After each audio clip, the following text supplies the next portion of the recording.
십자가에 달려 죽은 예수께서 다시 살아나셨다는 것은 어떤 신비로운 비유나 은밀한 표징이 아니었습니다. 그것은 모든 것을 분명하게 드러내는 사건이자 현실이었습니다.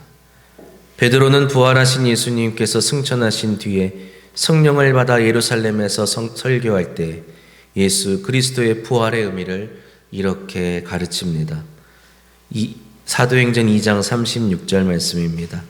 그런즉 이스라엘 온 집은 확실히 알지니 너희가 십자가에 못 박은 이 예수를 하나님이 주와 그리스도가 되게 하셨느니라 하니라. 아멘. 예수는 주시요 그리스도시라는 이 고백은 부활의 참된 의미를 깨달은 교회의 정체성이라 할 수 있습니다.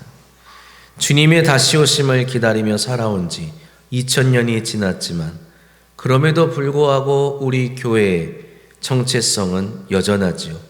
예수를 우리의 주로, 우리의 그리스도로 고백하며 살아가는 자들입니다.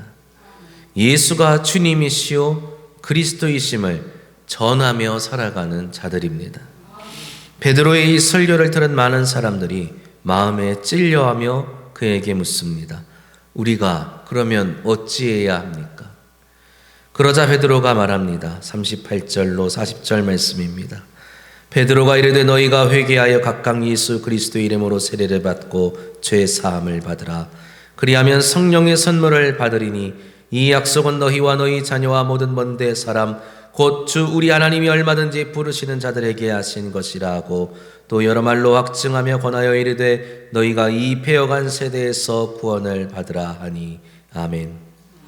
이윽고 사람들이 세례를 받아 성도의 무리를 이루게 되었으며 이것이 바로 초대교회의 탄생이었습니다. 우리는 이것을 통해 교회의 본질을 알 수 있지요. 교회는 부활하신 예수님을 주로 그리스도로 고백하는 공동체입니다. 교회는 그 예수를 주로 고백하며 따르기로 서약하는, 다시 말해서 그와 함께 죽고 그와 함께 살 것이라는 세례의 서약을 통해 세워지는 공동체입니다. 그리고 교회는 그러한 고백과 서약 위에 성령의 충만하심을 통한 하나님의 임재와 하나님의 역사하심을 경험하는 공동체인 것입니다. 우리 광남교회가 예수를 주와 그리스도로 고백하는 교회가 되기를 원합니다. 그와 함께 죽고 그와 함께 사는 자들이 모인 공동체가 되기를 원합니다. 우리의 고백과 서약에 응답하셔서 성령께서 충만하게 역사하시는 교회가 되기를 소망합니다. 그렇다면 성령이 충만한 교회, 성령께서 역사하시는 교회, 우리 또 성도들의 모습은 어떤 것일까요? 베드로는 예루살렘의 수많은 경건한 사람들에게 말합니다. 너희가 회개하여 각각 예수 그리스도의 이름으로 세례를 받고 죄 사함을 받으면 성령을 선물로 받으리라. 그의 말에 따라서 3,000명이나 되는 사람들이 세례를 받았다고 누가는 기록합니다. 누가는 그들에게 성령이 임했다는 말을 기록하지 않습니다. 그러나 누가는 그들이 성령을 받았음을, 그들에게 성령이 충만하게 임하였음을 다른 말로 표현하지요. 오늘 본문 말씀 42절 말씀 함께 봉독합니다. 그들이 사도의 가르침을 받아 서로 교제하고 떡을 떼며 오로지 기도하기를 힘쓰니라. 아멘. 성령의 임재, 성령의 충만이라는 것은 결코 신비적인 체험이 아닙니다. 어떤 내 심경의 변화라던가 감정이 요동치는 것으로 끝나는 것이 아닙니다.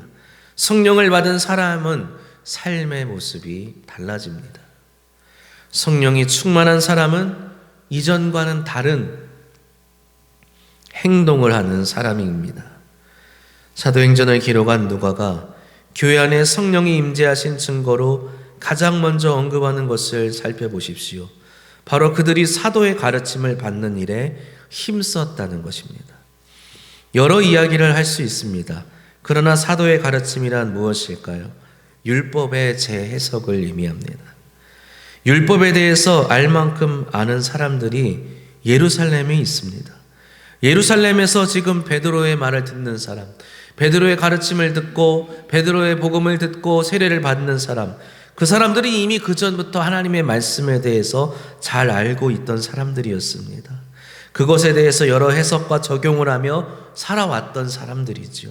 그러나 그들이 사도의 가르침을 받아야 했다는 사실은, 그리고 그들이 기꺼이 그것에 힘을 써서 그것에 열심을 다했다는 것은 지금까지 그들이 알고 있었던 하나님의 말씀과 율법에 대해서 이전과는 전혀 다른 해석과 적용이 필요하다는 것을 의미합니다. 그 새로운 해석의 기준, 그 새로운 적용의 기준은 무엇일까요? 바로 부활하신 예수 그리스도입니다. 성령께서 우리를 깨우쳐 주십니다. 성령께서 우리를 가르쳐 주십니다. 성령께서 우리에게 진리를 알게 해 주시는 것입니다. 성령께서 그럼 우리에게 무엇을 깨우쳐 주십니까? 무엇을 가르쳐 주실까요? 성령께서 우리에게 가르쳐 주신 진리란 무엇입니까? 바로 예수 그리스도께서 이 땅에서 우리에게 가르치신 것이 참 진리이며 그것을 따라야 한다는 것을 깨우쳐 주시는 것입니다. 사도들의 가르침이라는 것은 오늘 우리에게도 전해지고 있는 것들입니다. 그들의 가르침이란 바로 예수 그리스도께서 자신들에게 베푸셨던 가르침을 비롯해서 그들이 이후에 성령의 조명하심을 통하여 깨닫게 된 바를 자세히 풀어서 설명하여 전한 것들이지요. 그것이 지금 우리가 가지고 있는 신약 성경입니다. 우리는 복음서와 서신서 그리고 그 밖의 신약의 성경들을 가지고 예수 그리스도를 통하여 밝히 드러난 하나님의 뜻을, 그리고 그것을 전하고 가르쳤던 사도들의 가르침을 지금까지도 받고 있는 것입니다. 성령이 충만한 교회는 성경의 가르침을 공부하고 그것에 순종하는 교회라 할 수 있습니다. 하나님의 영은 하나님의 백성으로 하여금 하나님의 말씀에 순종하도록 이끄시는 분입니다. 그리고 순종은 곧 행동을 이끌어내는 것입니다. 43절이 의미하는 바가 바로 이것입니다. 43절 말씀, 사람마다 두려워하는데 사도들로 말미암아 기사와 표적이 많이 나타나니. 아멘. 누가는 사도들의 가르침을 통해 여러 기사와 표적이 나타났다고 기록합니다. 기적 같은 일이 무엇입니까? 사람이 무리를 걷는 것도 아니죠. 죽은 사람이 살아나는 것도 아닙니다. 물론 3장에 가면 베드로와 요한이 성전 미문 앞에 앉아있는 못 걷게 된 사람을 고치는 기적을 일으키는 그러한 일이 기록되어 있지만, 여기서 누가가 말하는 기적은 그러한 것이 아닙니다. 누가가 말하는 기적, 기사와 표적은 오늘 우리가 읽은 본문의 말씀을 가리키는 것입니다. 44절로 46절 말씀 함께 봉독합니다. 믿는 사람이 다 함께 있어 모든 물건을 서로 통용하고 또 재산과 소유를 팔아 각 사람의 필요를 따라 나누어 주며 날마다 마음을 같이하여 성전에 모이기를 힘쓰고 집에서 떡을 떼며 기쁨과 순전한 마음으로 음식을 먹고. 아멘. 이 말씀은 바로 42절에 있는 사도의 가르침을 받아 서로 교제하고 떡을 떼며 기도에 힘썼다는 것을 자세히 풀어서 표현한 말씀입니다. 성도의 교제가 무엇일까요? 사도의 가르침을 받아 서로 교제하기에 힘썼다고 하는데 교제가 무엇일까요? 교제를 의미하는 헬라어는 코이노니아라는 말입니다. 현대 교회에서도 이 코이노니아라는 말을 자주 사용합니다. 이 단어의 1차적인 의미는 함께함입니다. 함께하는 것이죠. 다른 말로 동행, 연대, 일치, 이러한 의미입니다. 그러나 이 동행과 연대는 사도의 가르침 위에서 이루어져야 하는 것입니다. 왜냐하면 세상에서 통용되는 의미의 동행과 연대가 아니기 때문이지요. 이것을 오해하는 사람들이 교회 안에서 잘못된 코이노니아를 추구합니다. 교회 바깥에도 코이노니아가 있습니다. 무슨 연대라고 이름이 붙은 단체들 있지 않습니까? 최근 처우 개선을 요구하는 시위를 하다가 불의의 사고가 발생해서 뉴스에 거론되는 단체 이름도 무슨 연대죠. 교회 바깥에 있는 연대들의 특징은 무엇일까요? 공통의 이익을 위해 함께 한다는 것입니다. 사실 좋아 보이는 말처럼 보이지만 성경적인 것은 아닙니다. 왜냐하면 너와 나의 이익이 같다는 말은 너의 이익이 곧 나의 이익이라는 말이 아니기 때문입니다. 이 말의 이 미묘함을 좀 잘 헤아려야 됩니다. 나의 이익을 인정해주는 사람끼리 모인 겁니다. 내 이익을 인정하지 않는 사람과는 함께하지 않겠다는 의미죠. 그것이 세상의 코이노니아입니다. 왜 연대하는 사람들이 모여서 분쟁을 하고 다툼을 일으킵니까? 나만의 이익만을 추구하기 때문이죠.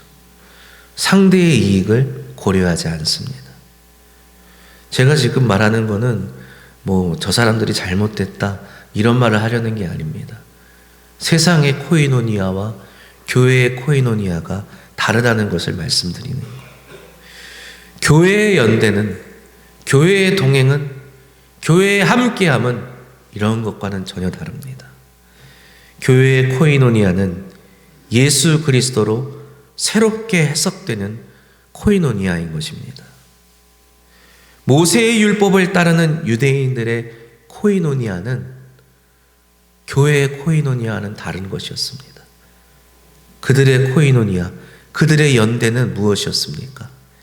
이방인들은 결코 함께할 수 없는 연대였어요. 이방인들은 개처럼 여기며 거부하고 차별하는 연대였지요. 유대인들 안에서도 부자는 부자끼리 연대했습니다. 가난한 사람들은 가난한 사람들끼리 연대하였죠.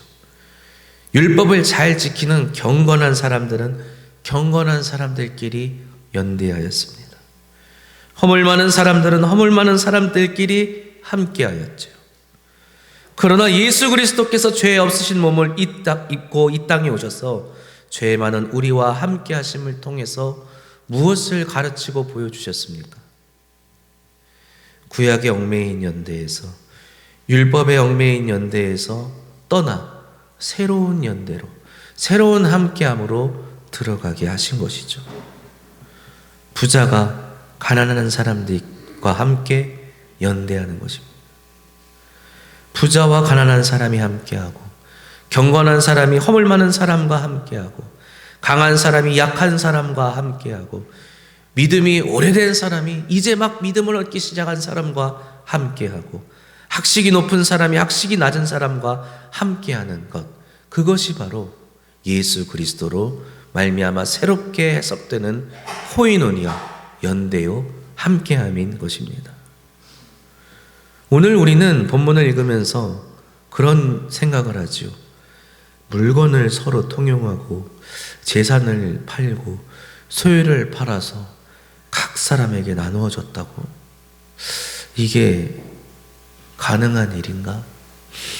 누구는 말합니다. 이게 공산주의랑 다를 것이 무엇이냐? 이제 현실적이지 않는 것이다. 이렇게 말하기도 합니다. 그러나 누가는 그것을 우리에게 강조하고 있는 것이 아닙니다. 44절 말씀을 우리 다시 한번 읽어보겠습니다. 믿는 사람이 다 함께 있어 모든 물건을 서로 통용하고. 서로 통용하는 것이 중요한 게 아닙니다. 믿는 사람이 뭐 한다고요? 다 함께 있는 겁니다. 왜 물건을 서로 사용해야 됩니까? 왜 내 것을 다른 사람을 위해 줘야 됩니까? 왜 내 재산을 가지고 다른 사람의 필요를 채우려 합니까? 함께하고 싶어서입니다. 함께하기 위함인 겁니다. 부자가 가난한 사람과 함께하기 위해서는 가난한 사람의 배고픔을 채울 수 있어야겠지요. 건강한 사람이 약한 사람과 함께하기 위해서는 약한 사람을 도와주어야 하는 것입니다. 지난 한 주간 정말로 저에게는 많은 일들이 있었습니다. 월요일 신학교 올라가서 하루 종일 공부하고 난 뒤에 그 나머지 날들을 어떻게 보냈는지 정신이 없습니다, 지금. 아내가 아이들을 학교에 데려다 주는 길에 교통사고를 당해서 입원을 하게 되었습니다. 수요 예배가 있고 목요일에 신방이 예정되어 있는데 급작스럽게 일을 당해서 병원에 입원했지요. 장로님과 만나서 교회 일을 하는 것도 있고 내일 있을 교단 임시총회 준비도 해야 되는데 오후에 학교 수업에 쓸 발표물도 정리하고 제출하고 예배도 준비해야 되는데 엎친 데 덮친 격으로 감기도 걸렸습니다. 약을 먹으니까 막 정신이 없어요. 너무나 힘들었습니다. 그런데 어찌 보면 몸도 힘들고 마음도 막 힘들고 정신도 없는데 그 어느 때보다 성령의 충만함을 느끼는 한 주였습니다. 성령의 도우심을 느꼈습니다. 은혜로운 한 주라 할 수 있었습니다. 놀랍고 당황해서 막 이렇게 저렇게 사고 처리를 하는데 우리 송 집사님 아들 되시는 홍 집사님께서 전화해 주셔서 얼마나 놀라셨냐고, 걱정 마시라고, 제가 잘 처리할 수 있도록 도와드리겠다고 또 위로해 주시면서 전화해 주셨습니다.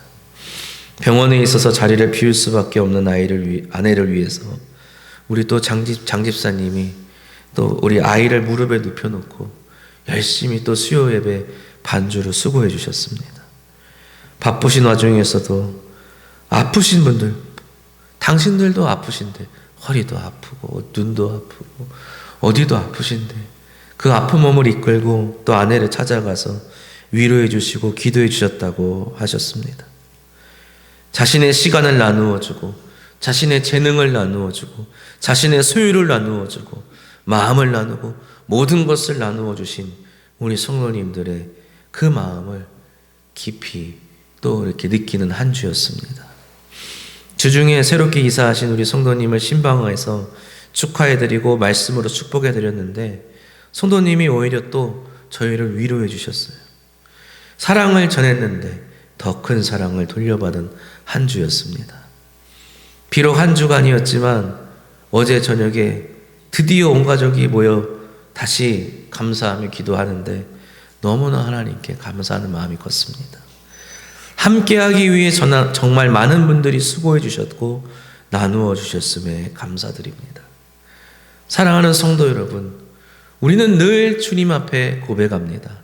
나는 성령을 믿으며 거룩한 공교회와 성도의 교제를 믿습니다. 할렐루야.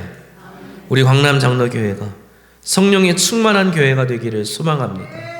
저와 여러분에게 성령의 충만하심이 있기를 축복합니다. 우리 성령의 충만함이 곧 교회 안에서 교제를, 코이노니아를, 연대와 동행을 이루어내기를 바랍니다. 함께하는 것은 결코 거저되는 것이 아닙니다. 연대라는 것은 그냥 어쩌다 보면 자연스럽게 되는 것이 아닙니다. 성령의 충만하심이 있어야 가능한 것입니다. 세상 말을 빌어 쓰자면 속된 말로 뭐에 씌이지 않고는 할 수 없는 겁니다. 성도는 성령에 씌인 사람들입니다. 성령에 매인 사람들이죠. 성령에 취한 사람들입니다.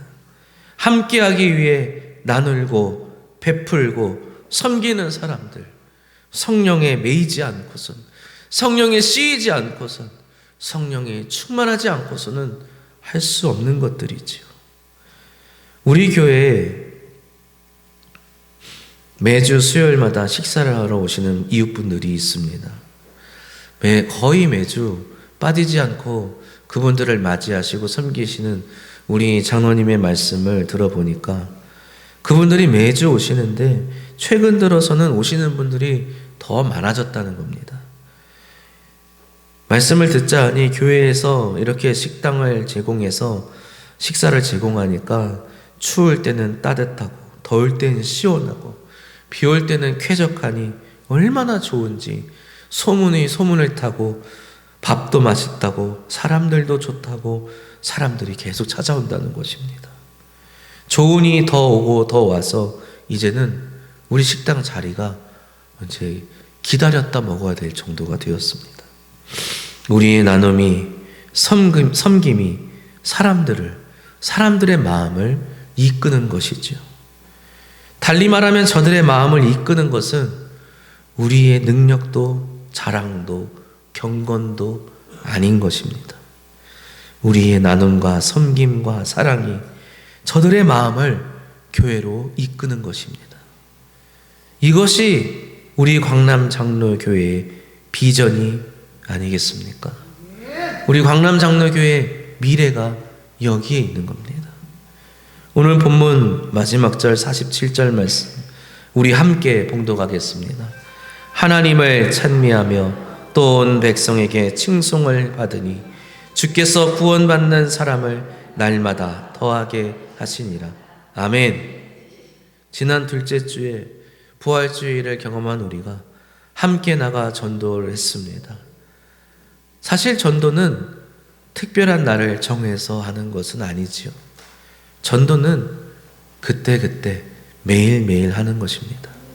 삶의 순간순간 우리를 나누고 통용하고 섬기면서 하는 것입니다. 우리 교회에 나눔이 있고 섬김이 있어 모든 사람들이 그것을 보고 경험할 때 새로운 부흥의 물결이 일어나게 될 줄로 믿습니다. 우리가 성령의 충만하심을 힘입어 함께하기 위해 힘쓸 때 주께서 구원받는 사람을 날마다 더하게 하실 줄로 믿습니다. 사랑하는 성도 여러분, 오로지 힘쓰십시오. 힘써야 됩니다. 무엇에 힘써야 합니까? 함께하기를 힘써야 합니다. 함께하기 위해서 힘써야 합니다. 저는 그냥 있으면 같이 있는 줄 알았어요. 우리 아내가 언제고 제 곁에 있는 줄 알았습니다. 우리 아이들이 언제나 집에 가면 문을 열면 있는 줄 알았습니다. 며칠이지만 따로 떨어져 지내보니까 가족만큼 소중한 것이 없는데 거저되는 것이 없더라고요. 문을 열고 들어가도 사랑하는 아내의 목소리가, 아이들의 웃음소리가 들리지 않더군요. 한밤중에 혼자 집에 있는데 얼마나 허전하고 서글픈지 아주 곤욕스러웠습니다. 그런데 이것은 1차적인 것이죠. 내가 정말 힘써야 하는 것은 그저 가족과 한 자리에 한 방 안에 있는 것, 그것만이겠습니까? 내게 정말 소중한 사람과 내가 정말 사랑하는 사람과 함께 예배드리는 것, 함께 구원받는 것, 함께 하나님 앞에 서는 것, 그것이 바로 우리가 힘써야 하는 것 아닐까요? 내가 정말 그를 소중하게 여긴다면, 내가 정말 그와 함께하고 싶다면 그저 같은 곳에 앉아 밥을 먹는 것 이상으로 하나님과 함께 예배하며 하나님의 은혜를 누리며 하나님의 복을 누리는 자가 되기를 힘써야 하는 것입니다. 사랑하는 성도 여러분, 내 사랑하는 가족과 함께 구원받기 위해 힘쓰시기를 바랍니다. 내 가족과 함께 하나님 앞에 서려고 힘쓰시기를 바랍니다. 하나님 앞에 함께 예배드리기 위해서 여러분의 것을 나누고 통용하고 섬기십시오. 사랑을 베풀어 주십시오. 시간을 나누어 주십시오. 마음을 나누고 때로는 돈도 좀 쓰십시오. 우리도 그렇게 하겠습니다. 교회도 그렇게 하겠습니다. 주님 앞에 온 세대가, 부모와 자녀가, 형제가 함께 예배드리기 위하여 힘쓰는 우리 광남 장로교회가 되겠습니다. 교회의 모든 수고와 노력을 우리의 믿음의 가정들이 함께 나와 예배하며 은혜 받는데 사용하기를 원합니다. 그것이 예수 그리스도 안에서 우리를 부르신 하나님의 뜻임을 다시 한번 깨닫습니다. 우리 광남 장로교회 안에 이 거룩한 코이노니아가 사랑과 헌신의 연대가 이루어지기를 주님의 이름으로 소망합니다. 가정의 달을 이제 앞두고 있습니다. 이제 다음 달이면 가정의 달입니다. 뭐 어린이주일, 어버이주일, 뭐 어떤 교회들은 청년주일, 뭐 노년주일, 뭐 각각의 이름을 붙여서 예배를 드립니다. 뭐 그런 날이어야만 어린이들을 위하고 부모님을 위하고 청년들을 위해야 되겠습니까? 그분들이, 그 사람들이 그날만 우리에게 소중한 것이겠습니까? 우리에게 언제나 소중한 그들을 위해 우리가 언제나 오롯이 힘써야 하는 것입니다. 사랑하는 성도 여러분, 정말 소중한 사람이라고 한다면 내 모든 것을 아끼지 마십시오. 내 자존심도 내려놓고 내 가진 것도 기꺼이 아끼지 말고 베푸시기를 바랍니다. 내 일이 바쁘다고 외면하지 마십시오. 한 번이라도 말을 걸고 한 번이라도 함께하며 사랑한다고 말씀하십시오. 함께하고 싶다고 말씀하십시오. 함께 예배하자고 말씀하시기를 바랍니다. 사랑하는 자녀를 위해 기도하시기를 바랍니다. 사랑하는 가족을 위해 기도하십시오. 그리고 그와 함께 하기를, 그와 함께 하나님 앞에 서기를 꿈꾸시기를 바랍니다. 성령님께서 우리 안에 역사하신다는 것은 그들과 우리가 함께 할 수 있음을 의미하는 겁니다. 나는 할 수 없지요. 우리는 할 수 없습니다. 그러나 우리 주 예수 그리스도께서 우리에게 부어주신 그 성령님께서 우리를 친히 그들과 함께 할 수 있도록 인도하실 줄로 믿습니다. 믿음으로 함께 하시기를 바랍니다. 믿음으로 함께함을 이루어내는 저와 여러분 되시기를 주님의 이름으로 축복합니다. 기도드립니다.